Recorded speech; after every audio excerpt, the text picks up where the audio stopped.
So Perik Aleph Halacha Tezayin. The Rambam says, "Rishona Omrim Hayu Omrim Malakit Adam Eitzim V'Avanim V'Asavim B'Toch Sadeu." Originally, someone said you can gather. The Chachamim said a person could gather wood or stones or grasses, which I assume means more like hay type thing, dried out stuff from his field. But he has to take the big pieces so he doesn't clean the land. Meaning, if he clears everything out of the land, he's preparing it to be planting after Shemitta. But if you take the big stuff only and you leave the little stuff, it's not ready to plant after Shemitta, so then that's allowed. But if he takes it from someone else's field, he's allowed to take big stuff, even small stuff. So even though his neighbor's field is going to be ready to plant because there's not even small stuff there anymore,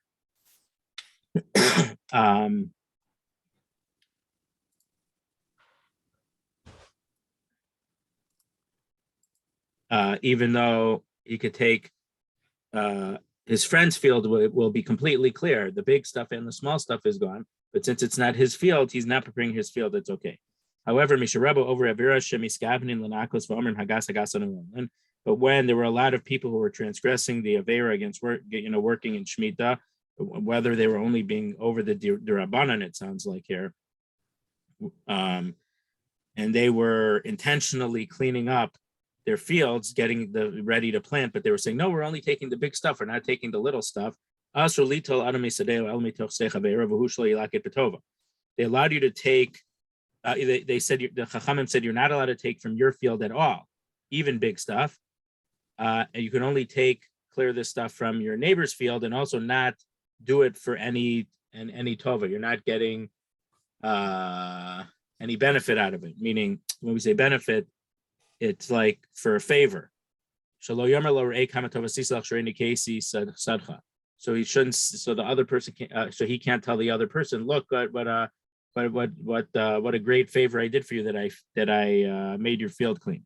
Then it's going to make him like reimbursing, and then it's like working for Shemitah produce. So, but we saw this in the Mishnah, some things like this, that we're not allowed to work for Jews with tova for Shemitah, but with non-Jews we can be not. We were allowed to be extra friendly for them to non-Jews for Shemitah. They're not, from their own fields, not working for Jews.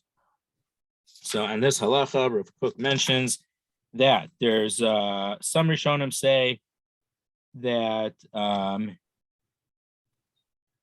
in your friend's field, you're not allowed to take it all. So even though this makes it sound, this halacha says you're allowed to take from someone else's field, there are some Rishonim who argue on the Rambam, and they hold, no, you're not allowed to take it from anyone's field. You're only allowed to take it from a completely ownerless field, the little stuff. But from any other person's field, you're not allowed to take. So then but Rav Kook says that it seems to him that you're allowed to take it from someone else's field. It doesn't have to be ownerless, but it has to be someone who's not super far away from you. Because if you skipped over a lot of fields near you and went far away and took stuff from someone else's field, that person is going to feel positive towards you. So then Rav Kook says we also have to add another condition in this, and that when you're taking these grasses and stones out of the field, they have to be hard to find stuff.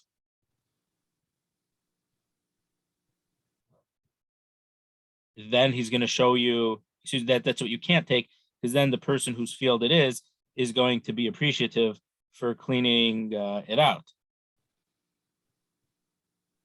But if he's again, according to what Rav Kook says, you're in someone's field who lives relatively close to you, and you and he has the same stuff, so it's not, and it's not that you had to do like a needle in a haystack cleaning up looking for these things. So then it looks like he's doing it for himself. So, and he's only taking for what he needs. And we're going to see something similar to this halacha in another halacha or two. So now, when the Rambam said that you're allowed to take to someone else's field, So one opinion is you could take even little things from someone else's field. And the other opinion, the Rash, holds, no, you're only allowed to take big things from the other person's field. So you're not allowed to prepare his field, even though they said you can't do your own, you can't clear your own field, you're not allowed to clear out someone else's field either, so you can't take the little things.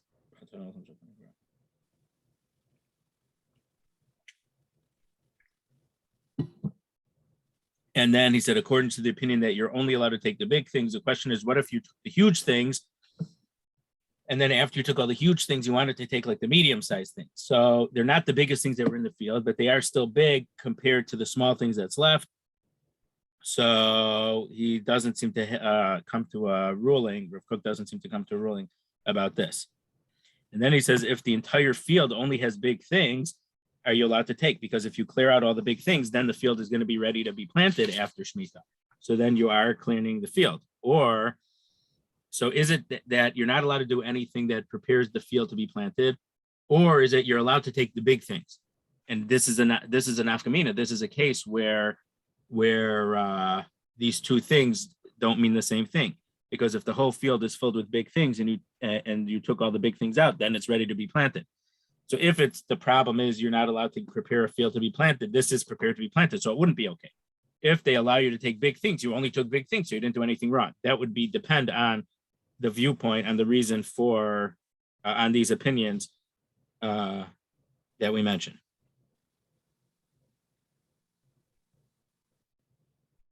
But then Rav Kook says you're certainly allowed to take big things that aren't touching in the ground, even if they're all big. Meaning, we mentioned, I don't remember if we mentioned 2 weeks ago, or if we mentioned in the Mishnayos, when you're clearing a field, the stuff, the very bottom row of rocks that are like, sunk in the ground, and, we would probably take a crowbar to push them up.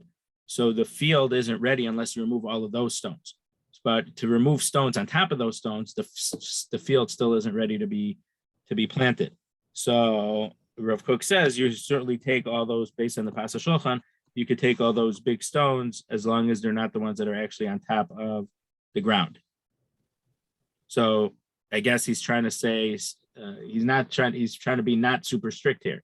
He said, even though you may not be allowed to take out big stones if everything's a big stone, he said, if you're still leaving a row of stones that are on the ground, and because they're in the ground, or the first layer on the ground, you can't plant yet, so it's not usher. Any questions on that halacha? 17. If his animal is with him, he can gather grasses, even if it's small, and give it to him. Because that his animal's there, it's showing that he's taking even the little stuff, not to clear his field, but because he wants to feed his animal. And we know that the pasuk, there's a drasha that learns out, it's maybe not, it's almost explicit in the pasuk. Well, it is. It says, for your behema and for the wild animals, the food should be to eat. So you're taking food from the field to feed your animals. So what could be wrong with that? That's what the Rambam is saying here. If his oven, or nowadays we would call it your grill, was out there, not if it was a grass grill though, but if you needed fuel for your oven, you can take branches, even little branches, because since you're putting it right in there to heat it up, we see that you're not taking these little pieces to clear the field to get it ready for planting, but you're only taking it because you're actually using it right now to cook. Rav Kook says, based on the Vilna Gaon, which he appears to quote a lot,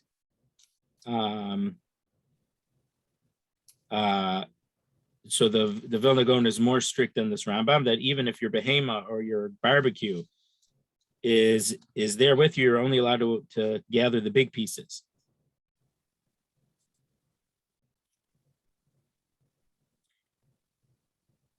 Because Chazal forbade you from ever gathering the small things in your field, and you're only allowed to take the big things when your animal or your barbecue is there. But the Rabbi says is even more strict.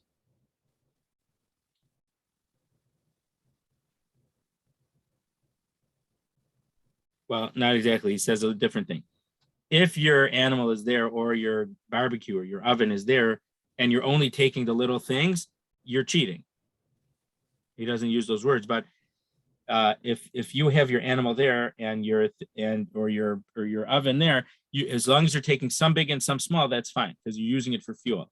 If you're only taking the little things to feed your animal with, or the little pieces, the little twigs to use as a fuel, we see that you're just using a subterfuge here. You're really trying to clear your field, and you're not just trying to actually use parts of the field for your own use, whether it's to heat food with, because you're heating your oven, or to feed your animals. So that's what the Red Vaz says. So those are the 2 points Rav Kook mentions on this halacha. Halacha Yedches. Hakotetz 18. Hakotetz ilan o shnaim la'etzim hareza muter l'shorshan. If you chop down one or two trees for its wood, you're allowed to take out their roots. Katetz shlosha yeser zebetz hadzel lo yisharsh. If you took 3 or more next to each other, you're not allowed to take the roots out. Because you're fixing the ground, you're preparing it that you can now plant crops in it. You can cut it above the ground, and you have to leave its roots in the ground. That's if it's in your own field. But if it's in someone else's field, you're allowed to uproot it. So just want to point out, we saw halacha that, or at least the Mishnah, I don't remember if we saw it in the Rambam yet, that you're not allowed to destroy Shemitta food. So when we're talking about, we mentioned you're not allowed to cut down any tree unless, according to most opinions, if I remember correctly, but I might be wrong about that, only according to some opinions, the fruit has to reach 1/3 of its growth. Then it's considered edible. But if you cut the tree down before the fruits have reached that much, you're destroying the Shemitta produce because no one has had a chance to eat from it yet. And also they point out, because this could also include fruit trees. So it's talking about where it's more valuable, the wood is more valuable than the fruit, because otherwise you're not allowed to. There's a halacha in Parshas Shoftim, I think it is. You're not allowed to cut down fruit-bearing trees. That's the actual isser of baltashchis, of destroying, which we usually say it, don't waste that food on your plate. It's baltashchis, or throwing out something that's good, that we say it's baltashchis, but really the main isser of baltashchis, which again, tashchis is really to destroy, not to waste. The main isser is to chop down fruit-bearing trees. And a derivative isser, it might be asur d'oraisa, but it's not the main isser, so there's no lashes for violating it, is if you destroy something good. I had a very good desk and I chopped it up and broke it, so I wasted something good. So that's asur to do, but you don't get lashes for doing it the way if you would destroy a fruit tree, which is the main isser. So Rav Kook actually it's a bit lengthy over here. So he says, well, how do we view this halacha in regard to the halacha 2 halachas ago? So 2 halachas ago said you're not allowed to clear someone's field from little stuff. And here it's a tree. So is this different than that halacha, or do we have to combine them? So Rav Kook mentions that the Red Vaz says that it's different, because if someone clears out the stones and the branches and stuff, the big and small of someone else's field, that field is now ready to plant. It's unmistakable and without any doubt. But here, if you chop down a tree in someone else's field, the other person might want to have the tree better. So the fact that right now that you're preparing his field that he could plant crops there, he may be unhappy about it because he maybe wanted to keep the tree.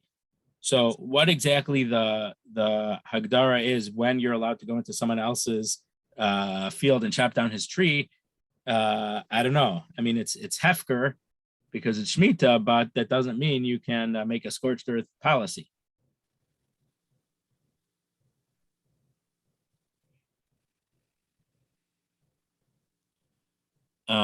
So according to this, if someone says, if you take care of my trees and uproot the trees, I'll do yours, that's certainly prohibited because they're conspiring with each other to get around the Chachamim's decrees and prepare their field. So that is certainly asur. So then the second point, and this is like, I don't know, to me it's a little more interesting. He says, some opinions hold that this is you're only allowed to do this when you needed the wood. But if you wanted to improve the trees, the remaining trees, you're not allowed to do this, because if there's more trees in a certain area, all those trees are fighting for the nutrients in the soil, so they're overall not going to have as many fruit on each of the trees. But if you get rid of some of the trees, there's going to be more nutrients left in the earth there to support the other trees, so the other trees are going to grow better. So we know that you're not allowed to do something that will make the fruit grow better. So the first opinion that Rav Kook brings the first opinion he says is that if you're trying to make the remaining trees grow better, that's forbidden. But then he quotes a Pasuk Shulchan who says, in this case, that would be allowed. Because when did we say you're not allowed to do something to the tree to make the rest of the fruit grow better? That would be like pruning this tree. So if I prune this tree and cut off some of its branches, it makes the remaining branches grow better. But it doesn't. But the prohibition of is not that I can't cut down an entire tree to help a different tree. So meaning when the Torah says you can't prune to help it grow, that's within the same tree. But if I chop down this tree and automatically it's going to help another tree, that's not the Torah. That's not a forbidden labor of trying to improve the yield of a tree.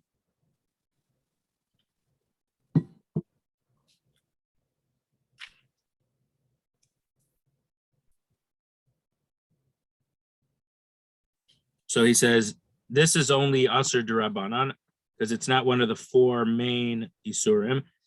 And since this is, you're doing it in someone else's field and people think that you're doing it for wood, so even if it's in your own field, people won't realize that you're improving the land for it, so it's not necessarily going to be asur. Then Rav Kook mentions a point that, let's say sometimes I guess people had too many trees, so they had chopped down certain trees previously to help the yields of the other fruit. So if you had already done that once in this field, you're not allowed to chop down more trees.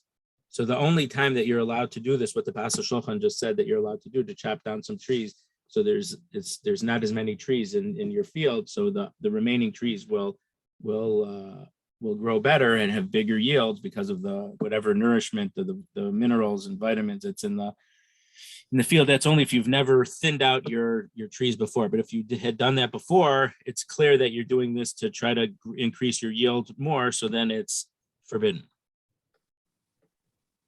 Rav Kook says that his own view is that when you chop down the trees like this, you're doing it for two reasons. One reason is to improve the yield of the remaining trees. And the second thing is that you are going to use the wood. So because of this,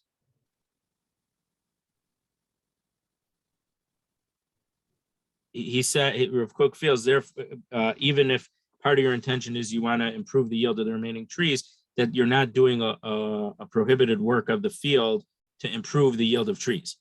Even though the yield is going to be improved, that's not the malacha that you're doing.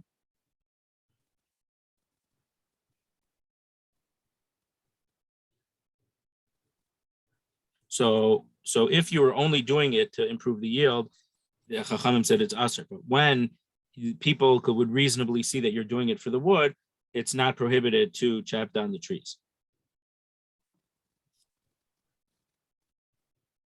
Okay, then he says you're not allowed to take down a fence that's between two properties, whether it's made of wood or of stone,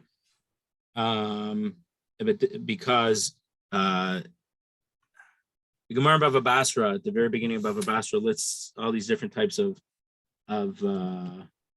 fences that people make. And depending on the structures, it takes out some of the area of your field. So it talks about a dispute. Let's say someone wanted to make use big bricks for their fence. So normally you would make a fence, and half of the the width of the fence would be on neighbor A and half of it would be on neighbor B. But let's say that they're arguing and one of them wants to make one out of big bricks and one of them wants to make one that's wood, so it's not as wide. And the difference is, and if you make a wider, if you use the big bricks, you're going to lose more area from your field. So in most cases, it depends on what the customary on the what is the custom in that location, and that's usually what you follow. But depending on how big your field was, you may not want to lose that area from the thickness of the fence. So Rav Kook says if you're removing the fence in order to have more area to plant, that's usher. But if you need to use the wood from the wood fence for something else, so you're allowed to uproot the fence. Now, I guess there is a Choshen Mishpat aspect here that he doesn't discuss, because people do have to have markers so people know where each person's property line ends. So he's not talking about this here. He's just talking about from the fact that if you remove the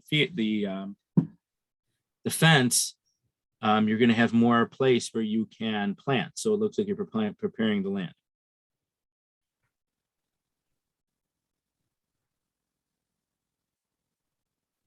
So then he says that Tosefta mentions if you take the roots out of a carob tree or of a sycamore, if you need it for the wood, it's allowed. If you're trying to make more area to plant in your field, then it's prohibited. And it appears to Rav Kook that if you really need the wood, then you're allowed to chop down the tree even in your own field, even if you're cutting down many trees next to each other.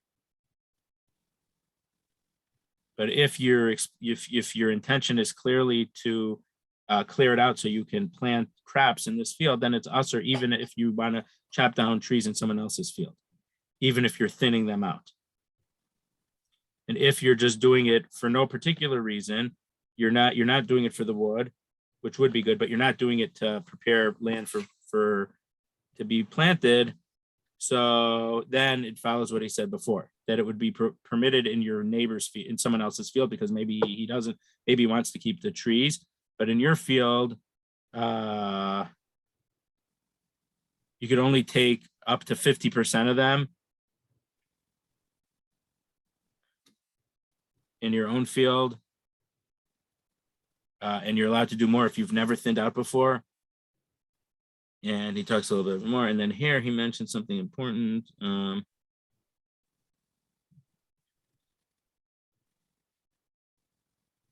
So some people, it seems that some people, it's a nursery. You plant trees or thin branches very close to each other, because you're going to dig them up and then plant them somewhere else. So it sounds like a nursery that, when you need bushes or trees for your house, you go to the nursery and buy these stuff that they did there. So so Rav Kook says it's mutter to sell these to a non-Jew, or you're allowed. He says you could sell it to a non-Jew. I don't know if he means the trees, or you could sell your field to a non-Jew, and they're going to buy these little plants, and they are going to then dig them up and replant them in their own fields, as long as they're the ones who dig them up. And Rav Kook says even if they send Jewish workers to uproot it, it's okay, but you can't uproot them from your own field, or even have your own workers do that.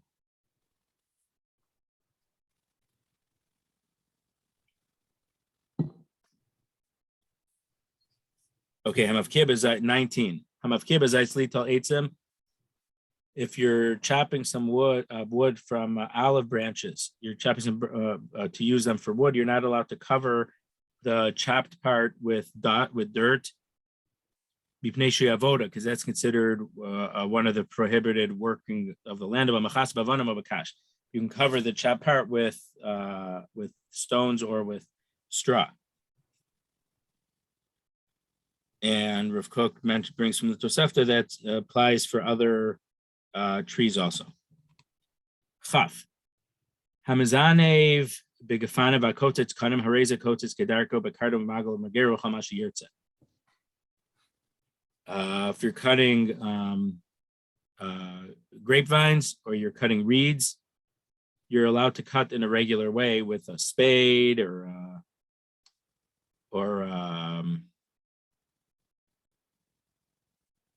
a scythe or a sickle, what they says hatchet, sickle, or saw.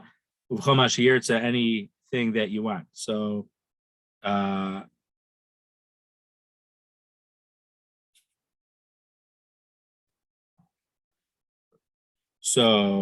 Rav Kook says on here,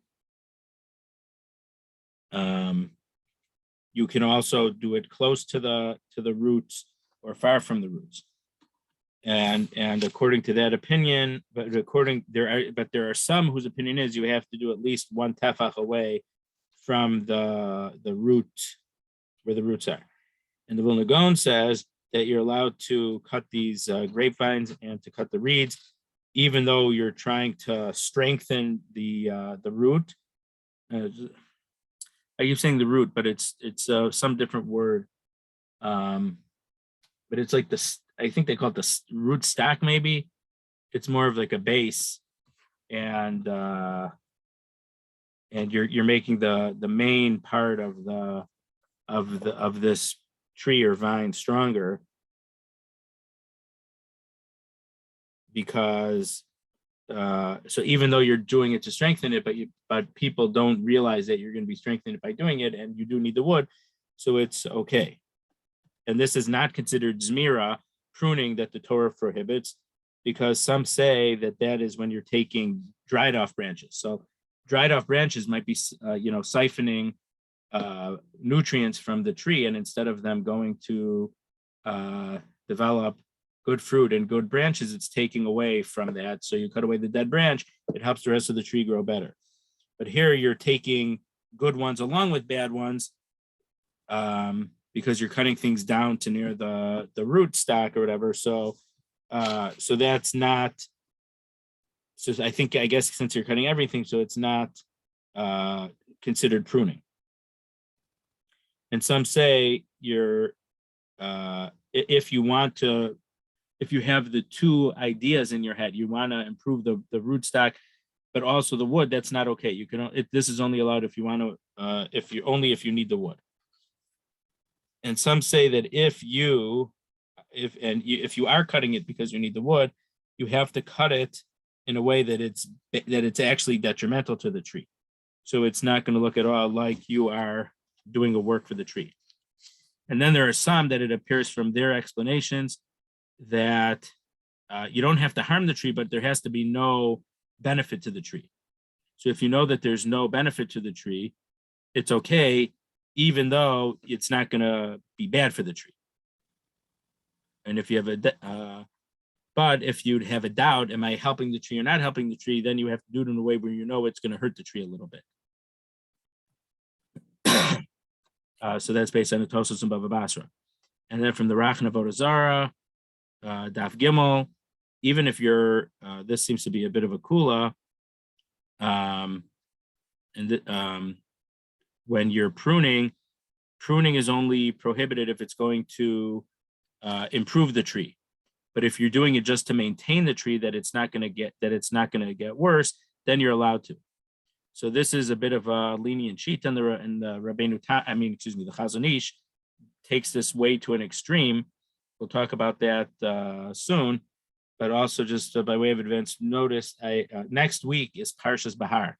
So for those of us who are learning Shemitta, Parshas Bahar is Hanukkah in Iyar, because that's where almost all the mitzvos, not the loan and the Pruzbal stuff, that's in Parshas Re'eh, but the main laws of Shemitta and the Torah are all in Parshas Bahar.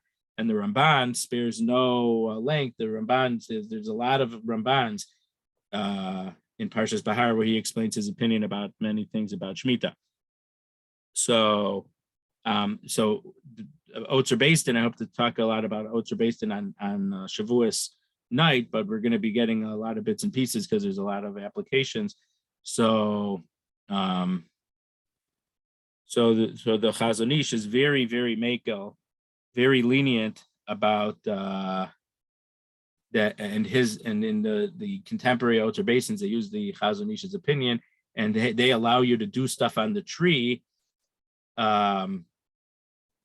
even though it's going to help the tree, but normally you would do more stuff to help the fruit. Whatever he does some cool is that if the fruit is not going to be as good as it normally is, you're still allowed to do it on Shemitta. So let's say the example that Rabbi Ramon gives is that in order to have like nice big juicy peaches, you need to do a lot of pruning for the tree.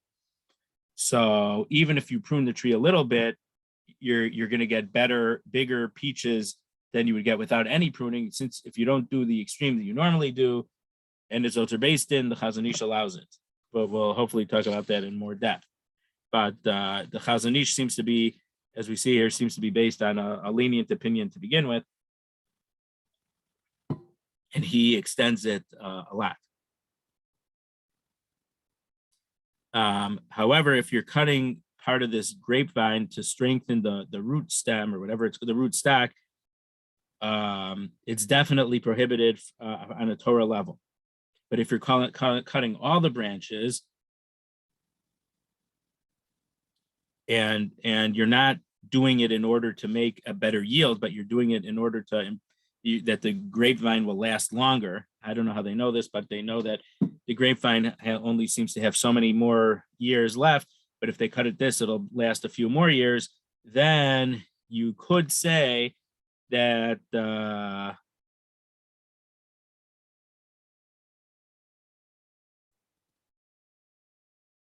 then it seemed, I don't know that he's saying this, but you could say that you're only doing it to upkeep the branch, to upkeep the tree, the vine, because if you don't, it's not going to last as long. So then it may not be prohibited if you do that. So obviously there's a lot of details here, and you have to know very much about the health of trees and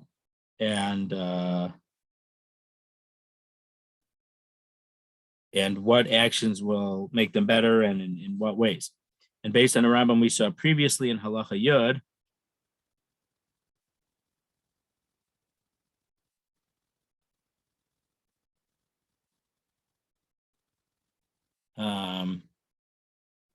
that we only allow you to do things to keep the tree alive if it's only d'Rabbanan. But if it's a d'Oraisa Malacha, you're never allowed to do it. So since pruning is Aser Midiraisa, even if you're only trying to keep the tree alive and you're not getting it any better, but you're saving it from getting worse, that's still Aser. So anything in this halacha, according to the Rambam's opinion himself, is allowed to do if you need it for the wood itself. But whenever you're trying to improve the tree or the vine, it's always going to be aser in these cases. Halacha 21. In kotzin besul shikma b'shvias kedech shekotzin nishar hashon b'pnei shektisas avodas ilan. You're not allowed to cut a fresh sycamore. We would translate a sycamore. This translator calls it a wild fig tree. You can't cut it the way that you normally do it because cutting it is one of the work on the tree itself. By cutting it, it's going to grow bigger and have more fruit. But if you need its wood, you can cut it in an unusual manner. So these trees, the first time you cut it, that's really at a certain stage in their life, you really have to cut them or else they're never going to be very good. So that's what we're talking about over here. So Rav Kook mentions, according to the opinions that we mentioned, that even if you need the wood, but you're definitely going to make the tree much better, it's not allowed here, because here everyone sees it's a youngish tree that's never been done before, and they know that it's going to be better when you cut it here. So the last halacha here, the Rambam says halacha chav beis. So how can you cut it? Me'im haaretz or lamala me'asar tvachim. Either right off the ground, or you have to wait 10 tvachim. You have to lay it about 40 inches and cut it about 40 inches above the ground. normally they would cut it not down to the ground, but lower than 40 inches, approximately 40 inches. So we have to cut it either lower than they normally would or higher than they would normally would. If there was a split in the tree, you could tie it together, not that it's going to grow back together better, but you're doing it so that the crack doesn't get bigger.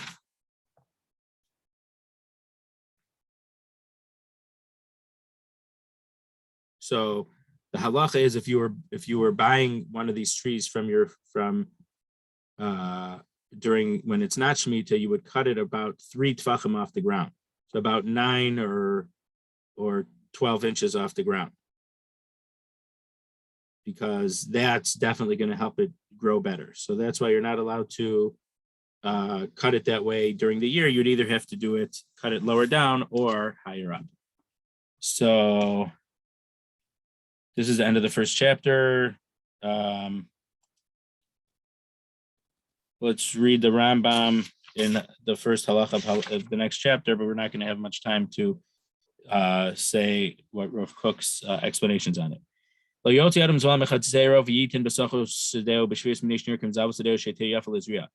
allowed to take your piles of dung, which obviously is fertilized. You can't move it out of your courtyard, meaning outside your house, and then bring it to your field on Shemitta, because it looks like you're fertilizing your field, so it's going to be ready to be planted next year or after Shemitta. But if you took out all your stuff and you made a depot or a storage area, you're allowed to make a storage area for all this fertilizer in your field.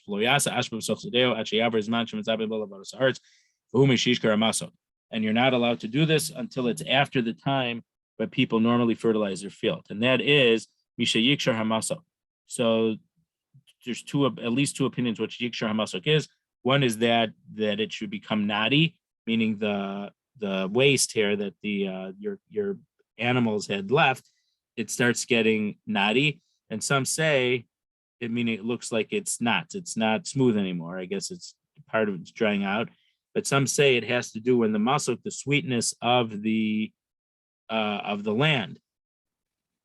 And so here you see this translator here says that it's talking about